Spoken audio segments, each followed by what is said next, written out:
नमस्कार. तर आज आपण चिकन हंडी रस्सा ही रेसिपी करणार आहे. तर बऱ्याच वेळेला काय होतं की अचानक पाहुणे येतात आणि वेळ पण खूप कमी असतो. तर त्यावेळेस ही अशी चिकन हंडीची रेसिपी नक्कीच करू शकता. तर सुरुवातीला चिकन धुवून घेतलं, त्यामध्ये मीठ आणि हळद घातलं. त्यानंतर 2 चमचे घरगुती चटणी घातलेली आहे आणि 1 छोटा चमचा गरम मसाला घातला आहे. तर आता हे मसाले चांगले चोळून घ्यायचे आहेत चिकनला आणि 15 ते 20 मिनटासाठी चिकन हे मॅरिनेट करण्यासाठी ठेवायचं आहे.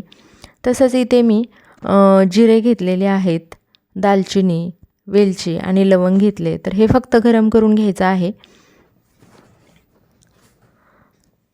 तर कधी-कधी काय होतं की अचानक घरातील मंडळी चिकन घेऊन येतात आणि वेळ पण खूप कमी असतो. तर त्यावेळेस पण तुम्ही ही अशी चिकन हंडीची रेसिपी बनवू शकता. तर सुकं खोबरं घेतलेलं आहे, ते थोडंसं भाजून घ्यायचं आहे. खोबरं भाजून घेतलं, त्यामध्ये आता 1 मोठा कांदा मी भाजून घेणार आहे लाल होईपर्यंत.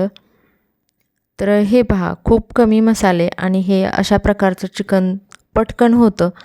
तसंच इथं मी 1 मोठा टोमॅटो घेतलेला आहे, लसूण, कोथिंबीर, आलं आणि भाजून घेतलेला कांदा घेतलेला आहे. तर हे सुके मसाले आहेत, ते सुरुवातीला मी बारीक करून घेणार आहे पाणी न टाकता. तर इथे मॅरिनेट केलेलं चिकन आता या तेलामध्ये घालायचं आहे आणि चांगलं तेल सुटेपर्यंत फ्राय करून घ्यायचं आहे या तेलामध्ये हे चिकन.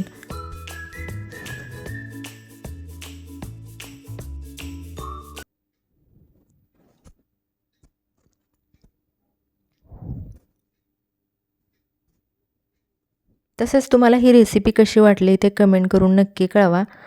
तर चिकन आता चांगल्या प्रकारे फ्राय झालेलं आहे. मसाला घालायचा आहे. मसाला आणि चिकन एकजीव करून घ्यायचा आहे तेल सुटेपर्यंत.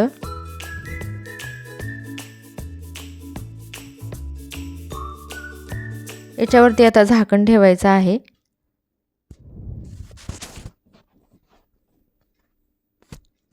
हे पहा, मसाल्याला आता तेल सुटलेलं आहे चांगलं. तर यामध्ये आता गरम पाणी घालायचं आहे. तर चिकनसुद्धा शिजलं पाहिजे आणि आपल्याला जेवढ्या प्रमाणात रस्सा हवा आहे तेवढं आपल्याला इथे गरम पाणी घालायचं आहे. तर खूपच झणझणीत आणि चमचमीत हा रस्सा झाला होता. खूप छान झाला होता. तर रेसिपी एकदा नक्की ट्राय करा. आता हे चिकन कोथिंबीर घालून आपण छान शिजवून घेऊया.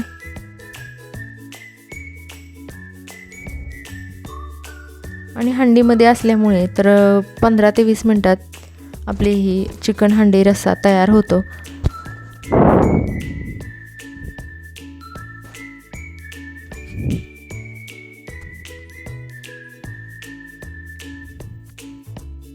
पाहता येते एकदम छान तर्रीसुद्धा आलेली आहे आणि चिकन